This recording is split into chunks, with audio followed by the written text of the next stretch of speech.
Hello, welcome back to my YouTube channel. എല്ലാവർക്കും എൻ്റെ പുതിയ വീഡിയോയിലേക്ക് സ്വാഗതം. നമുക്കിന്ന് ഒരുമിച്ചിട്ടൊരു ബ്രേക്ക്ഫാസ്റ്റ് ഉണ്ടാക്കിയാലോ? അപ്പോൾ അതിന് മുന്നേ ആയിട്ട് എനിക്കൊരു കാര്യം പറയാനുള്ളത്, ഈ ചാനലൊന്ന് സബ്സ്ക്രൈബ് ചെയ്യാത്തവരുണ്ടെങ്കിൽ ഒന്ന് സബ്സ്ക്രൈബ് ചെയ്തിട്ടേക്കാട്ടോ. കാരണം പുതുതായിട്ട് തുടങ്ങുന്ന ഒരു ചാനലാണിത്. കാരണം ഇത് ഞാൻ തുടങ്ങുമ്പോൾ എൻ്റെ ഒരു പ്രതീക്ഷ എന്ന് പറയുന്നത് ഇതിന് ഒരുപാട് ഏർണിങ്സ് ഉണ്ടാക്കാനോ അല്ലെങ്കിൽ വലിയൊരു സംഭവം ആവാനോ ഒന്നും വേണ്ടിയിട്ടല്ല കേട്ടോ. കാരണം ഇത് നമ്മുടെ ഞാൻ സ്വതവേ ഞാൻ ചെറിയ വീഡിയോസൊക്കെ എടുത്ത് വെക്കൽ ഒരു പതിവാണ്. എൻ്റെ ഒരു ഹോബി എന്ന് വേണമെങ്കിൽ പറയാം. പക്ഷേ ഞാൻ ഇതുവരെയ്ക്കും അതൊരു യൂട്യൂബിലോ അല്ലെങ്കിൽ ഒന്നിൽ അപ്ലോഡ് ചെയ്യുക അങ്ങനെ ഒന്നും ചെയ്യാറില്ല. അപ്പോൾ ഇപ്പോൾ എനിക്ക് തോന്നി അതൊന്ന് അപ്ലോഡ് ചെയ്യാം. കാരണം നമ്മളറിയാത്ത കുറേ ആളുകൾ ഇത് കാണുകയെന്നുണ്ടെങ്കിൽ അതൊരു വലിയൊരു സന്തോഷമല്ലേ. അതുപോലെ തന്നെ അവരായിട്ടൊക്കെ ഒന്ന് പരിചയപ്പെടാൻ പറ്റിയിരുന്നെങ്കിൽ അങ്ങനെയൊക്കെ ഉദ്ദേശിച്ചിട്ട് തുടങ്ങുന്ന ഒരു ചാനലാണിത്.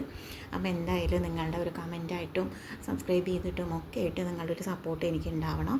അപ്പോൾ ഞാനിന്ന് ചെയ്യാൻ പോകുന്നത് നമുക്കിന്ന് രാവിലത്തെ ബ്രേക്ക്ഫാസ്റ്റാണ് കേട്ടോ. അപ്പോൾ നമുക്കിന്ന് ഞാൻ നൂൽപുട്ട് ഉണ്ടാക്കിയാലോ എന്നാണ് വിചാരിക്കുന്നത്.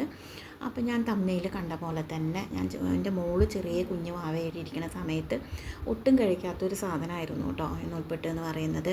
അപ്പോൾ ഞാൻ അവളോട് ഇത് നൂഡിൽസ് ആണെന്ന് പറഞ്ഞുകൊണ്ടാണ് കഴിപ്പിച്ചിട്ടുണ്ടായിരുന്നത്. ഇപ്പോൾ അവൾക്ക് ഏറ്റവും ഇഷ്ടപ്പെട്ടൊരു ഫുഡും കൂടിയാണ് ഈ നൂൽപുട്ട്. അപ്പോൾ ഇതെല്ലാവരും സ്വതവേ ഉണ്ടാക്കുന്നുണ്ടാവും. അത് ഉണ്ടാക്കാൻ അറിയാത്തവർക്ക് വേണ്ടിയിട്ട് ഞാനത് ഉണ്ടാക്കുന്ന രീതി ഒന്ന് പറഞ്ഞുതരാം കേട്ടോ.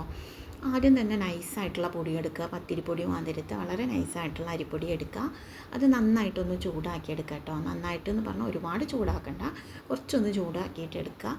അതിന് ശേഷം നന്നായിട്ട് ഒരു പാത്രത്തിൽ കുറച്ച് വെള്ളം എടുത്തിട്ട് നന്നായിട്ട് തിളപ്പിക്കുക. അതിൽ കുറച്ച് ഉപ്പിട്ടിട്ട് നന്നായിട്ടൊന്ന് തിളപ്പിക്കുക. അതിനുശേഷം പൊടി എടുത്തിട്ട് അതിലേക്ക് വെള്ളം ഒഴിച്ചിട്ട് നന്നായിട്ട് കുഴയ്ക്കുക. അതായത് ചൂടാറാൻ നിൽക്കരുത് കേട്ടോ. കുറച്ച് ചൂടോട് കൂടിയിട്ട് തന്നെ അത് കുഴച്ചെടുക്കണം. ആദ്യം കൈ കൊണ്ട് പറ്റുന്നില്ല എന്നുണ്ടെങ്കിൽ ഒരു സ്പൂൺ കൊണ്ട് നന്നായിട്ടൊന്ന് അത് കുഴച്ചെടുക്കുക. അതിനുശേഷം പിന്നെ നമ്മൾ കൈ കൊണ്ട് തന്നെ കുറച്ച് ചൂടോട് കൂടിയിട്ട് കൈ കൊണ്ട് തന്നെ നമ്മളത് കുഴച്ചെടുക്കണം. കുഴച്ചെടുത്തതിന് ശേഷം നമ്മുടെ സേവനാഴി ഉണ്ടാവുമല്ലോ, എൻ്റെ അടുത്ത് മറ്റേ പ്രസ് ചെയ്യുന്ന ആ സേവനാഴി ഉണ്ട് കേട്ടോ. പക്ഷേ എനിക്ക് എന്തോ ഇതിൽ അത്രയ്ക്ക് അങ്ങോട്ട് ശരിയാവുന്നില്ല. ഇതൊരു മരത്തിൻ്റെയാണ്. ഇതിൽ വളരെ നല്ല തിന്നായിട്ട് വളരെ സോഫ്റ്റായിട്ട് കിട്ടും കേട്ടോ. അപ്പോൾ ഞാൻ ഇതാണ് യൂസ് ചെയ്യുന്നത്. പക്ഷേ ഇത് കുറച്ച് ബുദ്ധിമുട്ടാണ്, മറ്റേത് കുറച്ചും കൂടെ സിമ്പിളാണ്. പക്ഷേ ഞാൻ യൂസ് ചെയ്യുന്നത് ഇതാണ്. എനിക്കിതിലാണ് ശരിയായിട്ട് വരുന്നത്. അപ്പോൾ ഞാൻ ഇത് ഉണ്ടാക്കുന്നത് എന്ന് പറഞ്ഞാൽ ഇഡ്ഡലിത്തട്ടിൽ തന്നെയാണ് കേട്ടോ. അതിന് സെപ്പറേറ്റ് പ്ലേറ്റോ കാര്യങ്ങളൊന്നും യൂസ് ചെയ്യാറില്ല. ഇഡ്ഡലിത്തട്ട് എടുക്കുക, അതിൽ കുറച്ച് നാളികേരം ചിരകിയിട്ട് അതിൽ കുറച്ച് തൂവി കൊടുക്കുക. കാരണം അത് ഇട്ട് കഴിഞ്ഞിട്ടുണ്ടെച്ചാൽ അത് ഒട്ടിപ്പിടിക്കാതെ വളരെ സ്മൂത്തായിട്ട് തന്നെ നമുക്ക് കിട്ടും. അതുകൊണ്ട് തന്നെ കുറച്ച് നാളികേരം ഞാൻ തൂവിയിട്ട് കൊടുത്തു. അതിനുശേഷം ഇത് പിഴിഞ്ഞിട്ട് റൗണ്ടായിട്ട് തന്നെ നമ്മളതിലേക്ക് പിഴിഞ്ഞിട്ട് ഓരോന്നോരോന്നായി പിഴിഞ്ഞിട്ട് ഇതാക്കിയിട്ട് ഇട്ട് കൊടുക്കുക. അതിനുശേഷം നമ്മൾ എങ്ങനെയാണോ ഇഡ്ഡലി തട്ടിൽ വെച്ചിട്ട് നമ്മൾ ഇഡ്ഡലിയൊക്കെ വേവിച്ചെടുക്കുന്നത് അതുപോലെ തന്നെ ആവി കയറ്റി എടുത്താൽ മതി. വെള്ളം തിളപ്പിച്ച് ഇത് വെച്ചിട്ട് ആവി കയറ്റിയിട്ട് തന്നെ എടുത്താൽ മതി. അപ്പോൾ ഇത്രയൊക്കെ ഉള്ളൂ നൂൽപുട്ട് ഉണ്ടാക്കാനായിട്ട്. പക്ഷെ അത് ആദ്യം തന്നെ ഉണ്ടാക്കുമ്പോൾ അത്ര ശരിയാവാറില്ല കേട്ടോ. അതുണ്ടാക്കി ശീലമില്ലാത്തവർക്ക് കുറച്ച് ബുദ്ധിമുട്ടാണ് ഇത് ഉണ്ടാക്കാൻ. പക്ഷേ 1-2 പ്രാവശ്യം ഉണ്ടാക്കി നമുക്ക് ശരിയായി കഴിഞ്ഞാൽ വളരെ സിമ്പിളായിട്ട് ഉണ്ടാക്കാം. കുട്ടികൾക്കൊക്കെ കൊടുക്കാൻ പറ്റുന്ന നല്ലൊരു ബ്രേക്ക്ഫാസ്റ്റ് ആണ് കേട്ടോ. കാരണം ഇതിലൊരുപാട് ഓയിലോ അല്ലെങ്കിൽ ഒന്നും നമ്മൾ യൂസ് ചെയ്യുന്നില്ലല്ലോ. അതുകൊണ്ട് തന്നെ കുട്ടികൾക്ക് കൊടുക്കാൻ പറ്റിയ നല്ലൊരു ബ്രേക്ക്ഫാസ്റ്റാണ്. അപ്പോൾ അതിൻ്റെ ഒപ്പം തന്നെ ഞാൻ ഉണ്ടാക്കാൻ പോകുന്നത് എൻ്റെ ഒപ്പം കടലക്കറിയാണ് കേട്ടോ. അപ്പോൾ നേരത്തെ തന്നെ ഞാനത് കുക്കറിൽ കടല അതുമാതിരി തന്നെ അതിലൊരു ഉരുളക്കിഴങ്ങും കൂടി ചേർത്ത് നേരത്തെ വേവിച്ച് വെച്ചിട്ടുണ്ട്. കുക്കറിൽ വേവിച്ച് അപ്പുറത്ത് വെച്ചിട്ടുണ്ട്. പിന്നെ ഒരു ചട്ടി എടുത്ത് നമ്മൾ ചിക്കനൊക്കെ ഉണ്ടാക്കുമ്പോൾ തന്നെ കുറച്ച് ഉള്ളി, തക്കാളി, വെളുത്തുള്ളി, ചിക്കന് നമ്മൾ എന്തൊക്കെയാണോ ഇടുക ആ സംഭവങ്ങളൊക്കെ ഇട്ട് മല്ലിപ്പൊടി, മുളക് പൊടി, മഞ്ഞൾപ്പൊടി എല്ലാം ഇട്ട് നന്നായിട്ട് അത് വഴിച്ചെടുത്തതിന് ശേഷം നമ്മൾ നേരത്തെ വേവിച്ച് വെച്ചിട്ടുള്ള കടല അതിലേക്ക് ഇട്ട് കൊടുക്കുക.